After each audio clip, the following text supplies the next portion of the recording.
እስከዛሬ ድረስ ከከፈትናቸው 29 የምገባ ማዕከላት ውስጥ በሺዎች የሚቆጠሩ ዜጎችን በሂደት ወደ ስራ እያስገባን የራሳቸው ገቢ እንዲኖራቸው የማድረግ ስራም ጎን ለጎን እየሰራን ያለነው።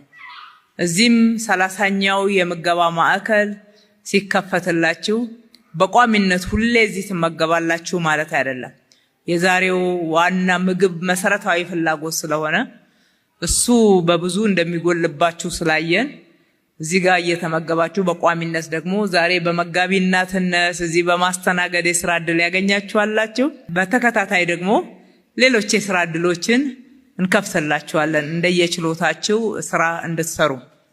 በቋሚነት እዚህ የሚመገቡት አረጋውያን፣ ጧሪ፣ ጠያቂ የሌላቸው በተለያየ ምክንያት ለማህበራዊ ችግር በአካል ጉዳትም በሌሎችም ምክንያቶች የተጋለጡ ወገኖቻችን የሁል ጊዜ ቋሚ ቤታቸው መመገቢያ ብቻ ሳይሆን መተው እዚህ ተገናኝተው የሚጨዋወቱበት አረፍ የሚሉበት ቋሚ የነሱ ቤት ነው ማለት ነው።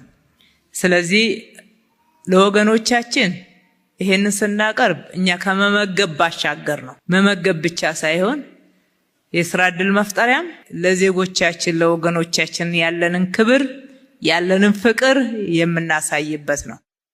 በብዙ መንገድ ምግብ ሞልቶ ተርፎ በሚደፋበት ከተማ ውስጥ በቀን አንድ ጊዜ በተሟላ ሁኔታ ለመመገብ የሚቸገሩ ወገኖቻችንን ማየት የሁላችንም ህመምና ሁላችንም ደግሞ ልንወጣው የሚገባው ኃላፊነት ነው። ስለዚህ እንምገባ ስንከፍትላችሁ ንጹህ ትኩስ ምግብ ተመጣጠነ ደረጃ የሚቀርብላችሁ ነው። ጠግባችሁ የምትበሉበት ቤት ነው።